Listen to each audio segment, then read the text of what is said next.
Bien. Esta primera guía, sí, para lo que sería la segunda parte de la materia, que le puse título Población muestra y distribución de estimadores, corresponde a lo que tenemos como prácticos, ¿sí? De distribución en el muestreo. ¿Cuál es la idea básica? La primera parte de la materia trabajamos con la probabilidad y las funciones de distribución de ciertas variables, ¿sí? Variables aleatorias. Ahora lo que nosotros vamos a querer hacer es decir, bueno, si yo observo variables pero no estoy conociendo efectivamente el valor, ¿sí? De los parámetros poblacionales de sus distribuciones, por ejemplo, en la normal el valor de mu y sigma o en la distribución de Poisson el valor de lambda, bien. Eh, bueno, ¿qué información puedo sacar a partir de una muestra para poder, digamos, trabajar con estas variables, ¿sí? Y obtener probabilidades a partir de eso? Eso es lo que vamos a llamar inferencia. Bien, o sea, a partir de los datos de la muestra, inferir algo sobre la distribución poblacional. La idea básica es que para poder hacer eso necesitamos conocer, ¿sí? La distribución de ciertos estimadores básicos como el promedio muestral o la varianza muestral, ¿sí? Para ver, hacer una estimación probabilística sobre los parámetros poblacionales. Y sobre eso es lo que vemos en esta primera guía, digamos, de práctico sobre esta segunda parte de la materia. Lo primero que vamos a definir, ¿sí? Básicamente, ¿qué va a ser una muestra? ¿Qué consideramos como muestra? Acá vamos a tener, oh, perdón, ¿sí? Vamos a tener una población, ¿sí? Puede ser una población en un conjunto finito o infinito de elementos que yo podría observar y sobre los que yo quiero estudiar cierta propiedad. Por ejemplo, si yo quisiera estudiar, como siempre, no es lo mismo decir que sea todas las personas del mundo, que mi población sean todas las personas argentinas, que mi población sean las personas de la Facultad de Ciencias Económicas de la UBA, ¿sí? No importa qué defina yo como población, es como, bueno, cuál es la unidad, ¿sí? Cuál es el elemento, ¿sí? El conjunto de personas o de observaciones que yo quiero estudiar, sobre lo que yo quiero hacer inferencia. Sobre esa población es que uno toma una muestra, ¿bien? O sea, una muestra de tamaño n, ¿sí? Es la observación justamente de n elementos de esa población. Sí, lo simbolizamos como X mayúscula, ¿sí? Son n observaciones, x1, x2, xn, ¿sí? Son de elementos de esa misma observación. ¿Y qué es lo que nos interesa que una muestra? Básicamente que sea una muestra aleatoria. ¿Por qué queremos que sea aleatoria? Queremos que sea aleatoria para que sea representativa de la población que estamos trabajando. Digamos, si yo quiero ver por ejemplo, la altura de todas las personas en Argentina y solamente eh, tomo la altura de, no sé, solamente hombres que entre 20 y 30 años, bueno, no es una población representativa. ¿Sí? En general, no es la misma la altura de hombres y mujeres y no va a ser posiblemente lo mismo de las personas entre 10 y 20 años que las personas entre 20 y 30 años. Entonces, eh, yo necesito, ¿sí?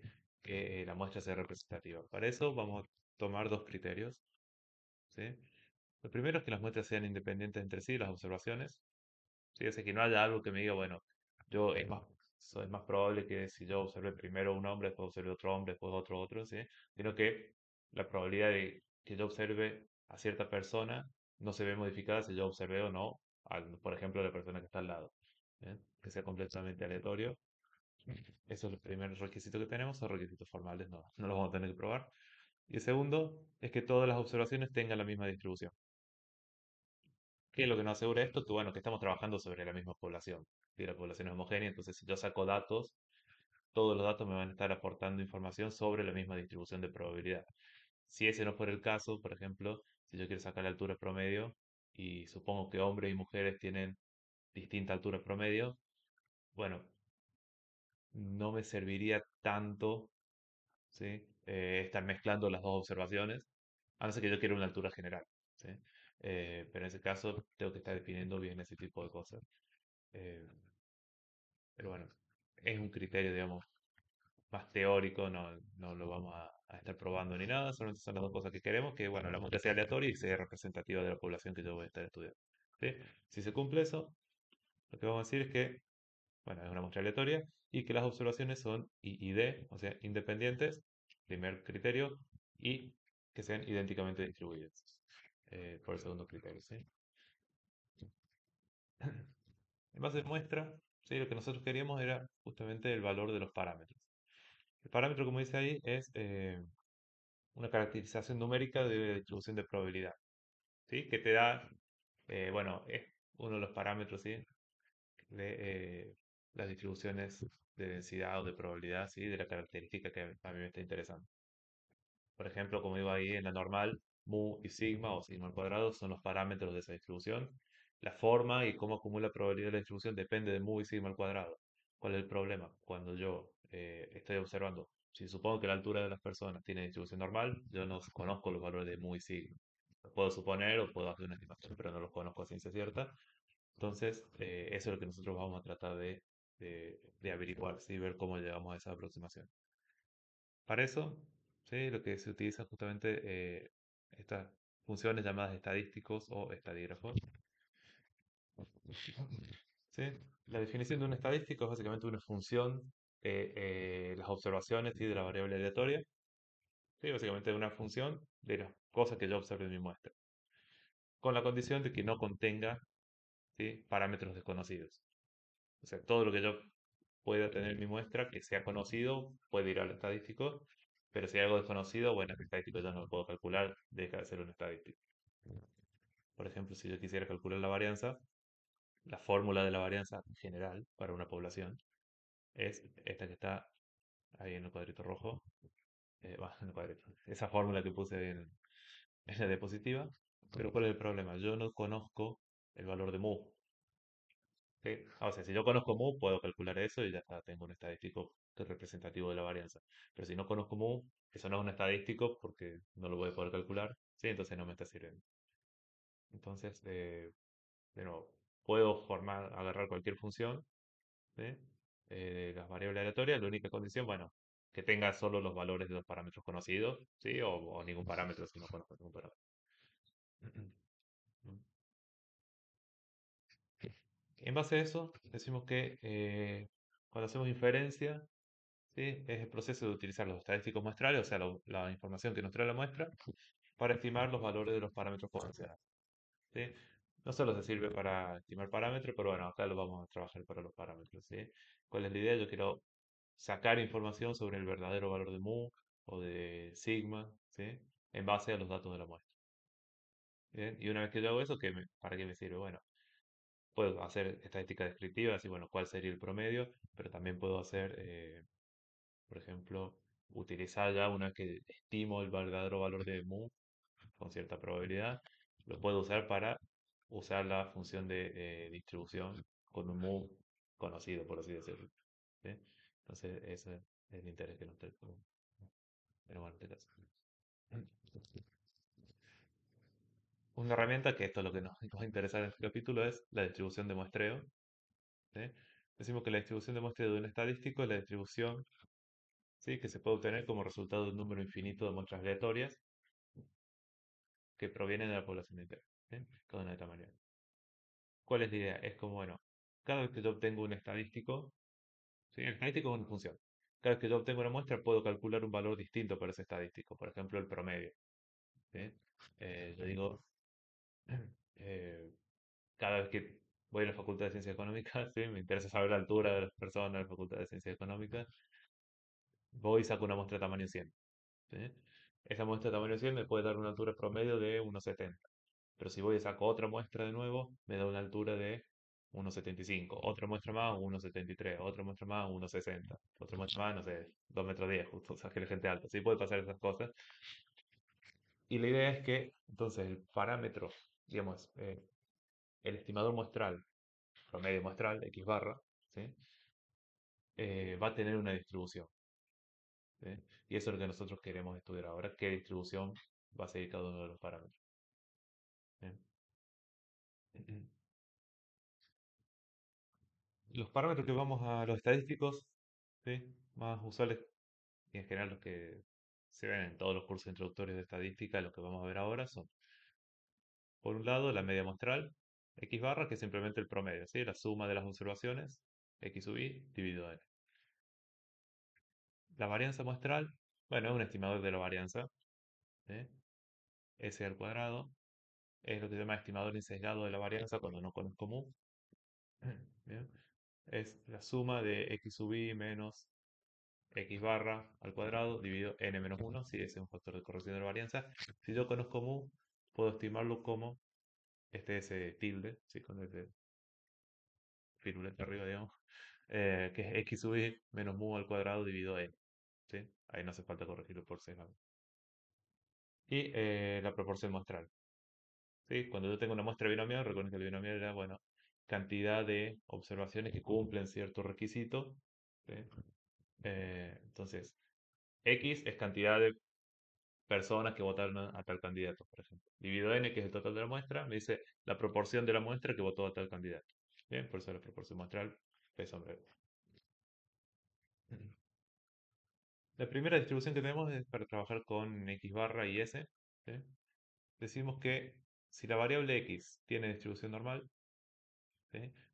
Con una muestra aleatoria de tamaño n, que proviene de una distribución normal con media mu y varianza sigma al cuadrado, entonces X barra va a tener distribución también normal, su media también va a ser mu, y la varianza va a ser sigma al cuadrado sobre n, o su desvío sigma sobre raíz de n, también lo pueden ver así. Entonces, si x tiene distribución normal, x barra también tiene distribución normal. Lo único que cambia es que la varianza o el desvío lo tengo que dividir por el tamaño de la muestra. Bien.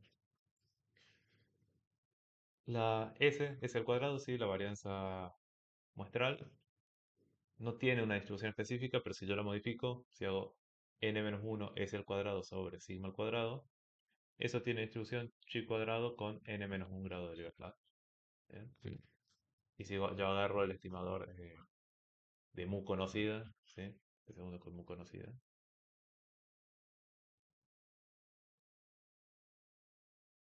¿sí? Entonces si hago n por s tilde al cuadrado dividido sigma al cuadrado, tiene distribución chi cuadrado con n grados de libertad. Esas distribuciones no las vimos, pero se usan en una tabla o una aplicación muy similar a la normal, sobre todo. ¿Eh? Entonces, esos son como los estadísticos base. Cuando X tiene distribución normal, podemos usar esas distribuciones para ver las probabilidades de obtención de esos estadísticos. Ujú. Eh, Acá puse un ejemplo así muy simple. Supongamos si tengo una muestra de tamaño 100 de una variable X que tiene distribución normal con media 50 y varianza 25, esto es sigma al cuadrado. ¿Sí? Entonces X barra va a tener distribución normal también con media 50 y varianza 25 sobre 100, o desvío 5 sobre raíz de 100, que sería 10. ¿Sí? Y si yo hago 100 menos 1 por s al cuadrado por 25, tiene distribución chi cuadrado con 100 menos 1, ¿sí? 99 grados de libertad. Ahora, un tema es que esto solo podemos calcular estas probabilidades cuando la variable subyacente x tiene distribución normal. ¿Bien? Entonces, tenemos que buscar una herramienta que nos permita decir, bueno, ¿cómo la puedo usar cuando no tiene distribución normal? Y eso viene de la mano de lo que se llama el teorema central del límite. ¿Qué nos dice el teorema central del límite? Hay varias enunciaciones, esta es como la más simple. Si tenemos una eh, muestra aleatoria que viene de una distribución cualquiera, si no hace falta, sin importar la especificación que distribución tenga, sea o no conocida, y esa distribución tiene media mu y varianza sigma al cuadrado, finita, si es un requisito técnico. Entonces el promedio, x barra, tiene una distribución muestral, ¿sí? Con también media mu y varianza sigma al cuadrado sobre n, y esa distribución se va pareciendo cada vez más y tiende a una distribución normal cuando n tiende a infinito. ¿Qué significa esto? Que cuando tomo muestras, mientras más grande sea la muestra que yo tomo, más parecida es la distribución de x barra a una distribución normal. Entonces, ¿qué pasa? Si yo no conozco la distribución de x, si yo tomo una muestra suficientemente grande, puedo tratar x barra como si fuera normal, ¿sí? Y me saco ese problema de encima. Sí, es una aproximación, mientras más grande sea el tamaño de la muestra, mejor es esa aproximación. ¿Bien? Eh, pero bueno, es un teorema que nos sirve para trabajar esos casos. Ya lo vamos a ver, es bastante simple, solo tener en cuenta eso cuando estamos resolviendo ejercicios. ¿Bien? Uno de los casos específicos es para la proporción. ¿Bien? Cuando uno tiene una observación X de una distribución binomial que tiene proporción poblacional pi, ¿bien? Recuerden que la binomial, ¿sí? Era n y, bueno, pi vamos a llamar a la proporción poblacional, p o pi, dependiendo de eh, como hayamos visto el teórico, ¿sí? Pero es la proporción, digamos, la probabilidad de que cada una de esas, cada observación cumple el criterio definido por la binomial. Entonces, el teorema central del límite nos dice que x sobre n, ¿sí? Básicamente la media del muestral de la binomial, tiende a una distribución normal con media pi, ¿sí? Y varianza pi por uno menos pi sobre n. Entonces, cuando tenemos una muestra suficientemente grande, podemos usar también la distribución normal para trabajar con los estadísticos de proporción población. ¿Bien? Entonces, vemos que la normal es como las bases, ¿sí? Eh, para trabajar con la proporción y la media. Y cuando trabajamos con varianza, usamos la distribución chi cuadrado. ¿Bien? Ahora, como hicimos con la media, ¿sí? Recordamos que el proceso de estandarización era decir, bueno, si tengo una variable normal con media mu y varianza sigma al cuadrado, si yo defino una nueva variable que sea x menos mu sobre sigma, entonces esa nueva variable va a ser también normal con distribución, también distribución normal con media cero y varianza uno. ¿Sí? Entonces, puedo aplicar lo mismo para los casos anteriores. Si x barra tenía distribución normal con media mu y varianza sigma al cuadrado sobre n, entonces si defino la nueva z como x barra menos mu dividido sigma sobre raíz de n, en la estandarización tiene distribución normal 0,1. ¿Sí? Si usara el teorema central del límite, no es exactamente normal, pero tiende a una normal 0,1. ¿Sí? Entonces, lo trabajo directamente igual. Y por otro lado, cuando tengo la proporción, también la proporción, habíamos dicho, tiene media pi y varianza pi por 1 menos pi dividido n. Entonces, si agarro p sombrero menos pi dividido la raíz de pi por 1 menos pi sobre n, tiene distribución normal 0,1, que es lo que dice, ¿sí? Este cuadrito de abajo. Bueno, no tiene, tiende a una distribución normal 0,1. ¿Sí? Este, Así que bueno, ven que una vez que ya tenemos definida cuál es la distribución, lo trabajamos como una normal común y corriente. ¿Sí? Podemos estandarizar, después usar la tabla o la aplicación y buscar las probabilidades a partir de eso. Un pequeño, una pequeña excepción, ¿sí? Es cuando no conocemos, ¿sí? Para la media la varianza de la distribución. ¿Sí? Fíjense que para la estandarización yo necesito usar sigma, y ese sigma no siempre es conocido. ¿Bien? De hecho, muchas veces no es conocido. Entonces lo que uno hace es agarrar el, eh, el estimador de la varianza, S. ¿Sí? Si yo en vez de dividir por sigma divido por S sobre raíz de n, eso ya no tiene distribución normal 0,1, sino que tiene distribución t-student con n menos un grado de libertad. ¿Sí? O si uso el S con mu conocida, tiene n grado, t-student con n grado de libertad. ¿Sí? ¿Qué es lo importante acá cuando yo estoy trabajando con la distribución de la media poblacional, de la media muestral, digo? Tengo que tener en cuenta si conozco la varianza poblacional o estoy usando una varianza muestral. Si conozco varianza poblacional, uso una normal, una Z, una normal 0,1. Si estoy usando la varianza muestral, S, uso una T con n menos un grado de libertad o n grado de libertad si corresponde en este caso. ¿Bien? Esos son, es el cuidado que hay que tener. En muchos casos, a medida que los grados de libertad de la T, ¿sí? Van aumentando, la T se va pareciendo cada vez más a una normal. ¿Eh? Entonces muchas veces, muchos cátedras usan el criterio como que si la 100 es mayor a 30, ¿sí? Entonces los grados de libertad de la T son mayores a 29. eh, Puedes usar una normal, ¿sí? Yo no lo voy a estar usando acá, pero eso a veces también se da, ¿sí? Entonces para muestras grandes, bueno, no importa si tengo la varianza poblacional o la muestral, voy a usar una normal de todas formas, ¿sí? Y para muestras pequeñas sí uso una T. Es una aproximación, yo prefiero usar este método, pero bueno, eso va a depender de cada cátedra, cómo hayan ido viendo este tipo de preguntas. ¿Sí? Suena todo muy teórico, vamos a ver un par de ejercicios como para aclarar todos estos temas y no es tan complicado, sino que es como la introducción para lo que es intervalo de confianza y test de hipótesis, que son como las dos unidades más fuertes del segundo parcial. Entonces hay que revisar un poco todos estos temas.